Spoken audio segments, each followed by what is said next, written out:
नमस्कार दोस्तों, स्वागत है आप सभी का इस चैनल पर। मैं हूं आरवी सर और आज हम रेलवे डिपार्टमेंटल एग्जाम से रिलेटेड मैटर पढ़ने वाले हैं, जिसमें आरटीआई एक्ट होगा, एमएसीपी होगा, राजभाषा के क्वेश्चन होंगे और जितना भी हम कवर कर पाएंगे उतना हम एक क्विक रिवीजन वाला सेशन रखने वाले हैं।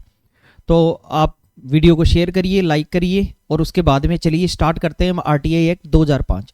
आरटीआई की फुल फॉर्म अगर कभी पूछी जाए तो राइट टू इन्फॉर्मेशन, सूचना का अधिकार, 2005 में आया।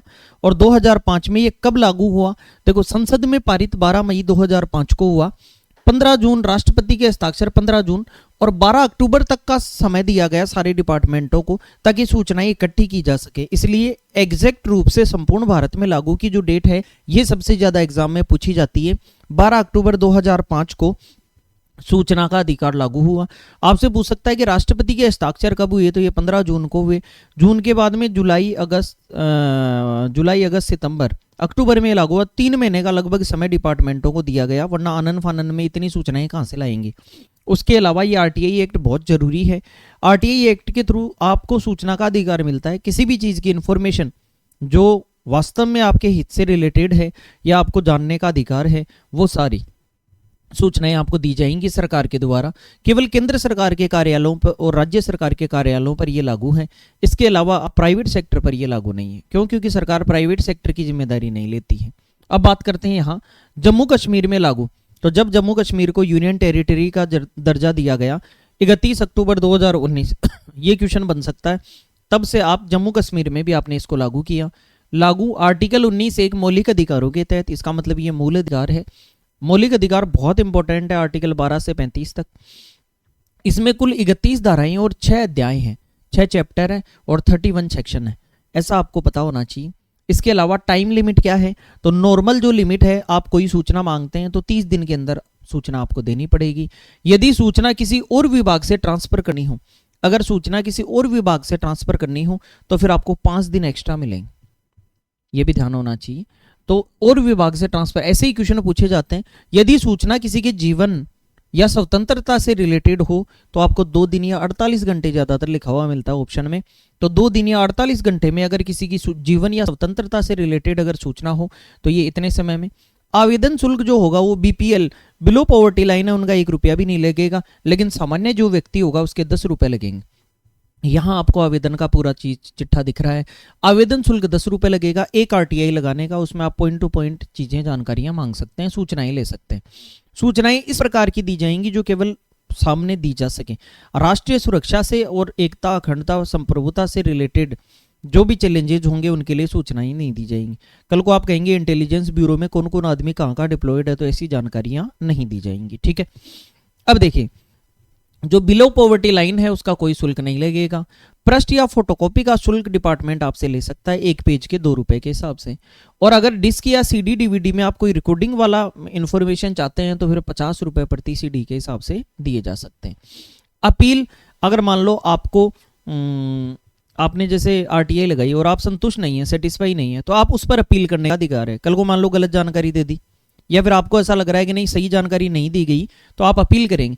और अपील 30 दिन के अंदर अपील अधिकारी, फर्स्ट अपीलिएट अथॉरिटी के पास फर्स्ट अपील की जा सकती है। 30 दिन के अंदर आप दोबारा अप्लाई कर सकते हैं कि हाँ 30 दिन में फर्स्ट अपीलिएट अथॉरिटी का टाइम होता है, वरना फिर वो टाइम चला जाएगा। आपने सूचना मांगी, आपको सूचना मिल गई, 30 दिन के अंदर आप दोबारा अपील लगा सकते हैं। और दोबारा अपील का जब जवाब आ जाए फिर भी आप संतुष्ट नहीं है तो फिर आप सेकेंड अपील कर सकते हैं। ये CIC के निर्देशन में होगा, सेंट्रल इंफॉर्मेशन कमीशन के निर्देशन में। तो सेकंड अपील 90 दिनों के अंदर लगा सकते हैं। राज्य सूचना आयोग या केंद्रीय सूचना आयोग के समक्ष ये सेकंड अपील होगी, ये फाइनल अपील होगी। ये भी इंपॉर्टेंट है। तो जवाब कितने दिन में? 30 दिन में। आप कितने दिन में रिप्लाई, उसके बाद में फर्स्ट अपील, फिर 30 दिन आप ले सकते हैं। उसके अलावा अगर सेकंड अपील करना चाहते हैं तो 90 दिन के अंदर सोच समझ के आप सेकंड अपील कर सकते हैं।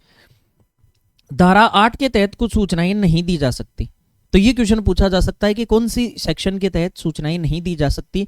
तो धारा 8 के तहत कुछ सूचनाएं नहीं दी जा सकती, जैसे राष्ट्रीय सुरक्षा या रक्षा से जुड़ी बातें, ये नहीं बताई जाएंगी। विदेशी सरकार से संबंधित गोपनीय सूचना नहीं दी जाएंगी। व्यक्तिगत जानकारी जिससे किसी की निजता का हंग हो, निजता का हनन हो या निजता भंग हो। ये न्यायालय में विचाराधीन कोई मामला होगा उसकी कोई सूचना, क्यों? क्योंकि न्यायालय में पेंडिंग है तो उसका पहले से कैसे बता सकते हैं। और व्यावसायिक गोपनीयता या व्यापारिक रहस्य वाली जो भी बातें होंगी वो आपको आरटीआई के थ्रू नहीं बताई जाएंगी। अब देखो, आप जो सेकंड अपील करेंगे, वास्तव में इसके लिए एक कमीशन बना 2005 में, CIC, सेंट्रल इंफॉर्मेशन कमीशन, केंद्रीय सूचना आयोग, ऐसे ही राज्य सूचना आयोग भी है। तो हर डिपार्टमेंट में एक ऑफिसर को आपको अपीलिएट अथॉरिटी या फिर सूचना आयुक्त बना दिया जाता है। सदस्य अधिकतम 10 सूचना आयुक्त। एक बार एग्जाम में क्वेश्चन पूछा गया कि मैक्सिमम कितने इंफॉर्मेशन कमिश्नर हो सकते हैं, तो अधिकतम मैक्सिमम 10 हो सकते हैं। काम क्या रहेगा? नागरिकों की सेकंड अपील को सुनना और आरटीआई के उल्लंघन पर जो भी पेनल्टी लगानी है वो पेनल्टी लगाना, और उसके अलावा सरकार को कोई अच्छी चीजें होंगी उनकी सिफारिश करना। ये सारी बातें इनका काम रहेगा। अध्यक्ष वर्तमान में हीरालाल सामरिया, सितंबर 2025 तक थे ये सेंट्रल इंफॉर्मेशन कमीशन। सितंबर से नवंबर 2025 तक ये पद वैकेंट है, खाली पड़ा है। गठन कौन करता है? केंद्र सरकार। सदस्य कितने होंगे? एक चीफ इलेक्शन कमिश्नर और 10 इलेक्शन कमिश्नर, 11 लोग होंगे। राष्ट्रपति नियुक्ति करेगा। इनका कार्यकाल पूछ लेता है 3 साल या 65 साल, 3 साल या 65 साल, 3 साल या 65 साल। CIC, CVC इनको एक साथ पढ़ा करो। CIC यानी सेंट्रल इंफॉर्मेशन कमीशन, CVC यानी सेंट्रल विजिलेंस कमीशन। उसकी स्थापना कब हुई और उनसे रिलेटेड क्वेश्चन, ताकि एक साथ याद हो जाए, क्योंकि उसमें 4 65 है, इसमें 3 65 है। देखिए नेक्स्ट, अब बात करते हैं दोस्तों आरटीआई एक्ट के साथ साथ ही MACP, मॉडिफाइड एश्योर्ड प्रोग्रेशन, जो कैरियर प्रोग्रेशन स्कीम है वो MACP क्या है? 6वें वेतन आयोग के थ्रू पहली बार ये ACP थी, पहले एश्योर्ड कैरियर प्रोग्रेशन ACP थी 9/8/1999 से, लेकिन फिर इसको कब? 2008 के अंदर, डेट लिख रखी होगी ना, हाँ 1/9/2008 के अंदर 6वें वेतन आयोग के थ्रू MACP नाम दिया गया, modified assured career progression scheme. MACPS होता है लेकिन शॉर्ट में MACP बोलते हैं। ग्रुप ए अधिकारी पर लागू नहीं है, क्यों? क्योंकि उनको MACP कहां से दी जाएगी, वो तो पहले से ऑफिसर लेवल पर बैठे हैं। तो सर ये MACP क्या होती है? जैसे कोई भी कर्मचारी है, हर कर्मचारी को अपने डिपार्टमेंट में आगे बढ़ने का अधिकार होता है।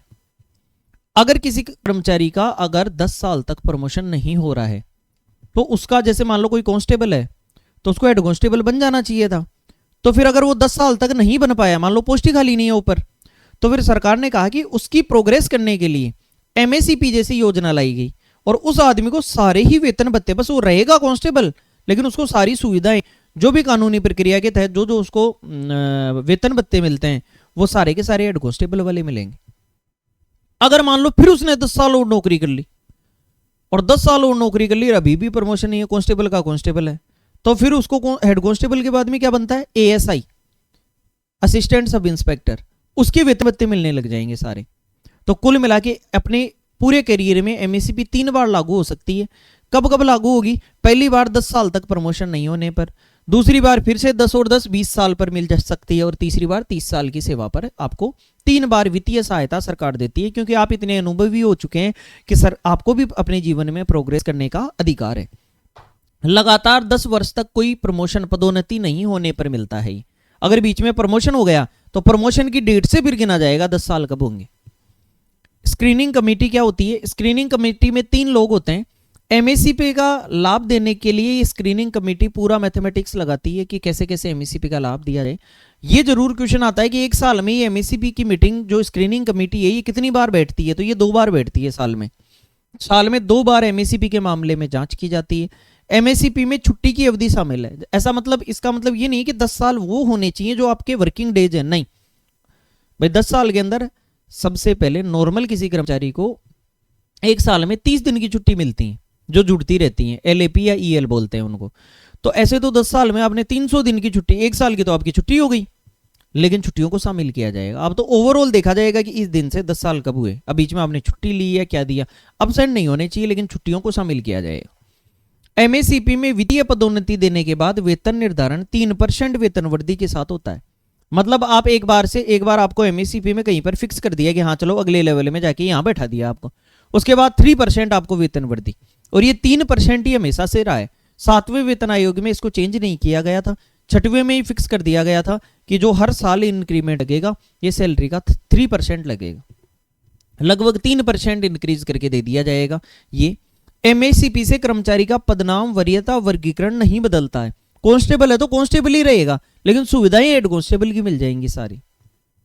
रेलवे में अगर ग्रुप डी का कोई कर्मचारी है तो ग्रुप डी में खलासी रहेगा, लेकिन अगर लेवल 2 में टेक्नीशियन की सुविधा मिलने लग जाएगी, फिर उसको सैलरी टेक्नीशियन की मिलने लग जाएगी, पास पीटीओ टेक्नीशियन के मिलने लग जाएंगे, इस प्रकार से। लेकिन पदनाम वही रहेगा, वो तो जगह खाली होगी तभी पदनाम चेंज होगा।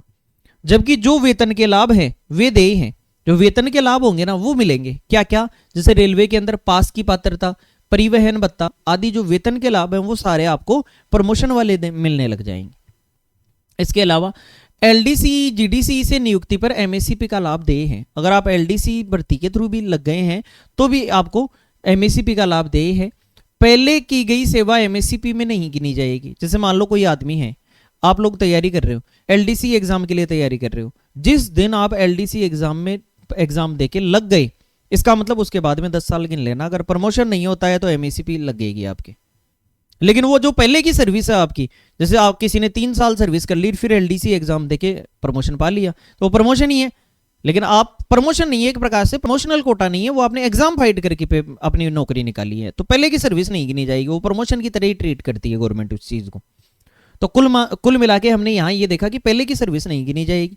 यदि कर्मचारी पदोन्नति लाभ लेने के बाद में निम्न पद पर स्थानांतरित हो जाता है तो उसको केवल द्वितीय व तृतीय एमएससीपी लाभ देय है। जैसे मान लो किसी आदमी ने यहाँ प्रमोशन एमएससीपी ले ली, अब किसी आदमी ने ऑन रिक्वेस्ट ट्रांसफर रिक्वेस्ट डाल दी और ट्रांसफर करवा के मान लो चला गया दूसरी जगह, तो अगर ट्रांसफर करवा के और दूसरी जगह अगर वो व्यक्ति चला गया तो फिर उसके बाद में वो तो निम्नतम आरआरबी सेलेक्ट जो डायरेक्ट कोटा है, डीआर कोटा है, उसमें जाएगा। तो अगर वो नीचे चला गया तो अब वो ये नहीं कह सकता कि मुझे फिर से 3 लाभ दो, एक आपका लिया हुआ था, आप अपनी इच्छा से नीचे गए हैं, इसलिए अब आपको केवल कितने लाभ दिए जाएंगे? 2 लाभ दिए जाएंगे। तो इस बात का आप पूरा ध्यान रखें। इसके अलावा 2016 से एमएससीपी पाने हेतु जो एनुअल परफॉर्मेंस अप्रेजल रिपोर्ट है ये वेरी गुड होनी चाहिए। ज्यादा से ज्यादा 2 साल की वेरी गुड और 1 साल की गुड चल जाएगी, लेकिन इससे ऊपर ही होनी चाहिए। रेलवे में अपार का जो रूल है उसमें क्या क्या आपको ग्रेड दी जाती है। अगर आप सबसे बेहतरीन काम कर रहे हैं तो आपका सुपरवाइजर आपको क्या करेगा? आपका सुपरवाइजर आउटस्टैंडिंग दे सकता है आपको कि इस आदमी का 1 साल का काम आउटस्टैंडिंग रहा है। उससे अगर नीचे वो थोड़े से अंक कम देना चाहे तो आपको वेरी गुड दे सकता है, उससे नीचे गुड दे सकता है, उससे नीचे एवरेज दे सकता है, आपको बिलो एवरेज भी दे सकता है। तो इस प्रकार से ये सारी चीजें परफॉर्मेंस की गारंटी रहती है। अब अपार की बात करते हैं। 2016 के बाद में अगर एमएससीपी लगेगी तो आपका काम अच्छा है या नहीं है ये भी देखा जाने लग गया, और काम को अच्छा है या नहीं है ये तय कौन करेगा? ये अपार तय करेगी। इसकी फुल फॉर्म कई बार एग्जाम में पूछी जाती है, एनुअल परफॉर्मेंस अप्रेजल रिपोर्ट, ये इसकी फुल फॉर्म होती है। इसे पहले एसीआर के नाम से जाना जाता था। एसीआर था एनुअल कॉन्फिडेंशियल रिपोर्ट। इसके बारे में कर्मचारी को खुद को पता नहीं रहता था पहले, क्योंकि ये कॉन्फिडेंशियल गोपनीय होती थी। तो जब कर्मचारी को खुद को ही नहीं पता है तो उसके बाद में ये 2008-9 के अंदर, अभी देखो डेट यहां लिखी हुई होगी, 2009 के अंदर संशोधन किया गया इसमें, और 2009 के अंदर अपार नाम दे दिया गया इसका, और इसको गोपनीय नाम हटा दिया गया। गोपनीय नहीं, कर्मचारी को दिखे भी, क्योंकि कल को मान लो किसी भी कर्मचारी की कोई सुपरवाइजर अगर मान लो गलती से कोई चीज कर गया और गलती से मान लो उसका रिकॉर्ड खराब कर गया पर्सनल एक स्क्यूड अप्रोच के तहत, तो फिर वो अपील करने का अधिकार तो होना चाहिए ना उसके ऊपर। फिर तो वो पूर्णतः कंट्रोल में आ गया उस ऑफिसर के। अगर ऑफिसर की गलती हुई तो भी कर्मचारी भुगतेगा, ऐसा नहीं होना चाहिए। इसलिए फिर इसको कॉन्फिडेंशियल से हटाकर और एनुअल परफॉर्मेंस अप्रेजल रिपोर्ट संशोधन करके 2009 में ऐसा किया गया।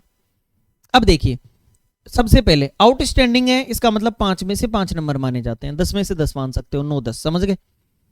वेरी गुड है तो 4 अंक मतलब 8 9 नंबर 10 में से, गुड है तो 3 अंक मतलब 6 से 8 अंक, और एवरेज है तो 2 अंक मतलब 4 से 6 अंक। इस प्रकार से आपका कुल मिला के 5 में से मानो तो ये नंबर, इस हिसाब से आप एवरेज मान सकते हैं। अगर प्रमोशन की बात करें तो प्रमोशन के लिए लेवल 6 तक लास्ट 3 ईयर में कम से कम 6 अंक चाहिए, लेवल 7 के लिए 8 अंक चाहिए, और एमएससीपी 12 अंक लास्ट 3 साल के कुल मिला के। तो यहां पर ये हमारा लिखा हुआ है कि एमएससीपी में 12 अंक आपको चाहिए, लास्ट 3 सालों के मिला के 12 अंक आप कैसे लेके आते हैं वो आप जाने। अब देखिए, इसके अलावा लेवल 1 से 5 के जो भी कर्मचारी, ग्रुप डी लेवल 1 होता है, फिर ग्रुप सी में 2 3 4 5 इस प्रकार से आगे चलता है। तो लेवल 1 से लेकर लेवल 5 तक के कर्मचारी की अपार या तो लेवल 7 का ऑफिसर भरेगा 4600 ग्रेड पे वाला, एसएससी वगैरह जो होते हैं वो व्यक्ति। तो कुल मिला के लेवल 7 का या उससे वरिष्ठ पर्यवेक्षक भरता है लेवल 1 से लेवल 5 तक, याद रखना। वो इनका अपार भरेगा कि इस आदमी का कैसा रहा, वो देगा ग्रेडिंग। लेवल 6 या लेवल 6 से ऊपर के आदमी, क्योंकि ये 4200 ग्रेड पे या फिर 4200 ऊपर के लोगों में आ गया, इनकी अपार कर्मचारी स्वयं भरेगा पहले तो कि हाँ भाई मैंने ये काम किया है, और फिर सेल्फ अप्रेजल बोलते हैं इसको। और इसको रिव्यू कौन करेगा? जो जूनियर एडमिनिस्ट्रेटिव ग्रेड है या फिर सीनियर एडमिनिस्ट्रेटिव ग्रेड है, ये अधिकारी इसको रिव्यू करेगा, ये पता होना चाहिए। इसके अलावा 3 स्टेप होते हैं अपार के। एक तो जैसे लेवल 1 से 5 वाले की बात कर लेते हैं, जैसे मान लो लेवल 7 वाला सुपरवाइजर अपार भर दिया, फिर एक रिपोर्टिंग ऑफिसर होगा। रिपोर्टिंग कौन है? ये लेवल 7 वाला जिसने भरा है अपार। फिर रिव्यूइंग ऑफिसर होगा जो गजेटेड अधिकारी होगा, वो रिव्यू करेगा। लेवल 1 वालों का तो सबमिट भी कर सकता है, और आगे फिर एक्सेप्टिंग अथॉरिटी, फिर ये जेएजी हो जाएगा आगे। तो इस प्रकार से 3 स्टेप में ये मामला चलता है। अब आजकल इसमें थोड़ा सा बदलाव कर दिया है, अपील भी की जा सकती है। अपील आप 15 दिन में कर सकते हैं, ध्यान रखना, वो अपील अलग थी, यहां अपील अलग है। यहां अपील कितने दिन में की जा सकती है? 15 दिन में अपील की जा सकती है। अपार प्राप्त होने से आपके फोन पर मैसेज आएगा, अगर आप रेलवे कर्मचारी हैं तो, कि आपकी अपार भर दी गई है, और फिर आप उसको जाकर चेक कर सकते हैं। अगर आपको ऐसा लगता है आउटस्टैंडिंग चाहिए, वेरी गुड दे रखा है, तो आप अपील कर सकते हैं 15 दिन के अंदर। और उस अपील का निवारण के लिए भी टाइम लिमिट फिक्स है, 30 दिन में उसका समाधान करना पड़ेगा जिस भी अधिकारी के पास आप अपील कर रहे हैं। लेवल 1 के लिए अपार स्टार्ट कब से की गई? जो ग्रुप डी के कर्मचारी हैं 2019 से, और लेवल 2 के लिए अपार स्टार्ट की गई 2015 से, वरना पहले ऊपर के कर्मचारियों के लिए रहती थी। कर्मचारी चार्टर नियम, अलग अलग कर्मचारियों के लिए चार्टर नियम है, अगले क्लास में और अपन कर्मचारी चार्टर नियम को भी जानेंगे। इस सेशन में दोस्तों हम इतना ही रखते हैं केवल। हमने यहाँ आज आरटीआई एक्ट की बात की बहुत शानदार तरीके से, कब संसद में पारित हुआ, कब राष्ट्रपति के साइन हुए, और कब उसको पूरे देश में लागू कर दिया गया, J&K में कब लागू किया गया, और उसके आगे की भी हमने बातें विस्तार से की हैं। 10+1 का ये समूह रहता है, कितने रुपए लगेंगे, BPL के कितने रुपए लगेंगे, CD DVD के कितने, पेज लेना है तो कितने पैसे लगेंगे, कैसे फर्स्ट अपील कितने दिन में होगी, सेकंड अपील कितने दिन में होगी, सूचना कितने दिन में देनी पड़ेगी, व्यक्ति की अगर जीवन और स्वतंत्रता से रिलेटेड कोई मैटर है तो कितने दिन में सूचना या कितने घंटे में देनी पड़ेगी, क्या क्या इनके कार्य रहते हैं, कौन कब था मुख्य सूचना आयुक्त, इसकी बात रहती है, कितने लोगों की टीम रहती है, ये भी हमने बात की। और डिटेल में हमने MACP को जाना, modified assured career progression scheme जो है इसको जाना। अपनी पूरी सेवा में 3 बार मिल सकती है, क्या क्या कंडीशन है। 2016 से अपार को देखा गया। अपार क्या है? एनुअल अप्रेजल परफॉर्मेंस रिपोर्ट, अपार है ये, एनुअल परफॉर्मेंस अप्रेजल रिपोर्ट। कुल मिला के ये है, कौन भरेगा, कौन क्या भर सकता है, कितनी ग्रेडिंग दी जाए, ये देखिएगी। जो अपार भरने का काम है ये लेवल 1 2019 से चालू किया गया, और लेवल 2 के लिए 2015 से पहले ऊपर के लोग भरते थे। तो इस प्रकार से दोस्तों हमने इस सेशन में बात की। आपसे फिर मिलेंगे एक नई ऊर्जा और नई उमंग के साथ। इस क्लास में हम इतना ही रखते हैं दोस्तों आपके लिए, फिर मिलेंगे। धन्यवाद दोस्तों, थैंक यू सो मच। जय हिंद, जय भारत।